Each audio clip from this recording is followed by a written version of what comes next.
पाहूया वैद्यकीय शिक्षणाच्या प्रवेशासाठी होणारी प्रवेश परीक्षा आज 21 जूनला पुन्हा घेतली जाणार आहे। पेपरफुटी आणि परीक्षा प्रक्रियेतील अनियमिततेच्या आरोपांनंतर केंद्र सरकार आणि राष्ट्रीय परीक्षा संस्था यांनी यापूर्वीची परीक्षा रद्द करून फेर परीक्षा घेण्याचा निर्णय घेतला होता।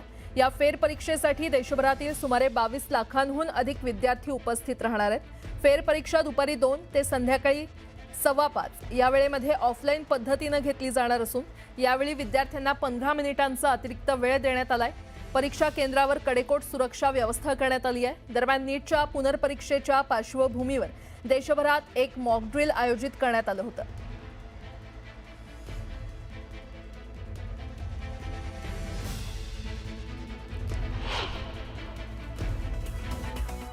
तर आज पुनर्परीक्षा घेण्यात येते। 5500 पेक्षा जास्त सेंटरमध्ये हाय सिक्युरिटी असणार आहे।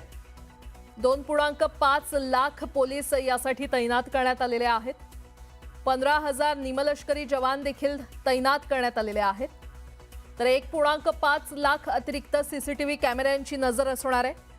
15,000 मोबाईल सिग्नल जॅमर बसवण्यात आलेले आहेत। त्रिस्तरीय सुरक्षा व्यवस्था या परीक्षेदरम्यान असणार आहे आणि परीक्षा केंद्रांचं लाईव्ह मॉनिटरिंग देखील केलं जाणार आहे। त्याचबरोबर 14 परीक्षा केंद्र विदेशात असल्याचं कळतंय। 22.80 लाख विद्यार्थी यावेळी परीक्षा देणार आहेत।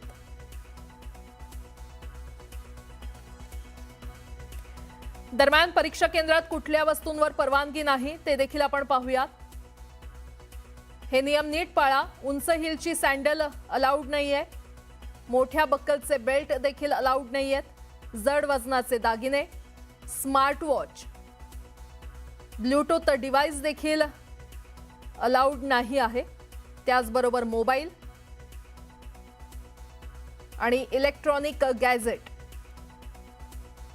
यावर देखील बंदी आहे। पुढची बातमी पाहूयात। नीट पेपरफुटीचा गोंधळ काही संपायचं नाव घेत नाहीये। पेपरफुटीमुळे फेर परीक्षा घेण्याची नामुष्की एनटीएवर आली होती, पण आता या परीक्षेत देखील घोळ झाल्याचं समोर आलंय। नागपूरमधील नीटच्या परीक्षार्थीला 21 जून रोजी होणाऱ्या फेर परीक्षेसाठी थेट अबुधाबीचं परीक्षा केंद्र देण्यात आलं होतं। हा प्रकार समोर आल्यानंतर या विद्यार्थ्याला नागपुरात सेंटर देण्यात आलंय। पाहूयात। नीटचा गोंधळ संपेना, परीक्षा केंद्राचा घोळ।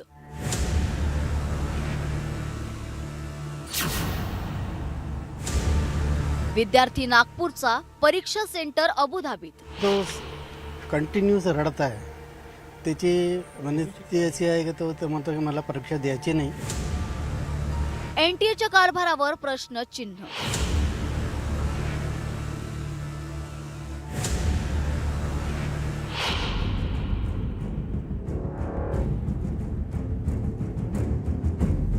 अवघ्या काही तासांवर नीटची फेर परीक्षा आली असताना नागपूरच्या विद्यार्थ्याला मिळालेलं हे हॉल तिकीट पहा।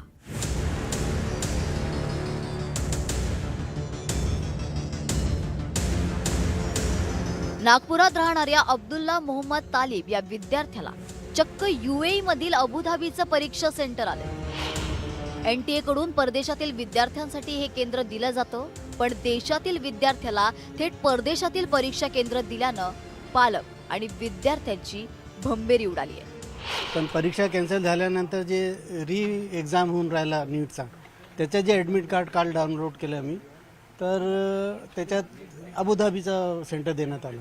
आम्ही तर 3 जिल्ह्या मागितले होते, भंडारा, वर्धा आणि नागपूर, परंतु ते अबुधाबी कसं काय देण्यात आलं मला माहीत नाही। राष्ट्रीय स्तरावरील अत्यंत महत्त्वाच्या परीक्षेत झालेली ही घोडचूक समोर आल्यानंतर पीडित कुटुंबानं तातडीनं एनटीएच्या हेल्पलाईन क्रमांकावर संपर्क साधला आणि हा सर्व प्रकार त्यांच्या निदर्शनास आणून दिलाय। तांत्रिक त्रुटीमुळे हा घोळ झाल्याचं स्पष्टीकरण एनटीए कडून देण्यात आलंय। तसेच अब्दुल्लाला नागपुरातच सेंटर उपलब्धही करून देण्यात आलंय। आम्ही आता खूप आनंदित आहे की नागपूरचं सेंटर मिळालेलं आहे। आमची इच्छा होती की हे चूक शिवाय आम्हाला अगोदरच मिळालं असतं तर आम्ही फुल स्विंगमध्ये मुलगा आमचा जी तयारी केलेला आहे त्याच्यात तो हॅपी राहून एक्झाम दिला असतं। अवघ्या 24 तासांवर परीक्षा असताना परीक्षा केंद्रावरून गोंधळ घालून एनटीएनं या विद्यार्थ्याला नाहक त्रास दिल्याची टीका करण्यात येते। विरोधी पक्षनेते राहुल गांधी यांनी ट्विट करत या प्रकरणी संताप व्यक्त केलाय. नागपूरचा एक मुलगा 1 महिन्यापासून नीटच्या फेरपरीक्षेची तयारी करत होता. परीक्षेच्या 1 दिवस आधी त्यानं हॉल तिकीट डाउनलोड केलं असता त्याचं सेंटर आलं अबुधाबी. पासपोर्ट नाही, परदेशात जाण्याची ऐपत नाही, ना पुरेसा वेळ हाती आहे, अशा परिस्थितीत हा मुलगा रात्रभर रडत होता आणि परीक्षा देण्यास मनाई करत होता. या तणावाची कोणी कल्पना तरी करू शकतं का? हे झालंच कसं? NTA खरं तर देशातील विद्यार्थी आणि त्यांच्या पालकांच्या सहनशक्तीची परीक्षा घेते. जी व्यवस्था एका विद्यार्थ्याला त्याच्याच शहरात एक सेंटर देऊ शकत नाही, त्या व्यवस्थेला परीक्षा घेण्याचा काहीही अधिकार नाही. आमच्या मुलांच्या भविष्यासोबत जुगार खेळणं बंद करा. या विद्यार्थ्यांच्या जीवनाशी नरेंद्र मोदीचं सरकार कसं खेळतं आहे त्याचे अनेक उदाहरणं आपल्याला पाहायला मिळतात. तसंच आता आपण पाहिलं की नागपूरच्या एका विद्यार्थ्याला त्यांनी अबुधाबीचं सेंटर देऊन टाकलं आणि त्याच्यामुळे या विद्यार्थ्यांच्या जीवनाशी खेळण्याचा एक मानसच नरेंद्र मोदीच्या सरकारने तय केलेला आहे.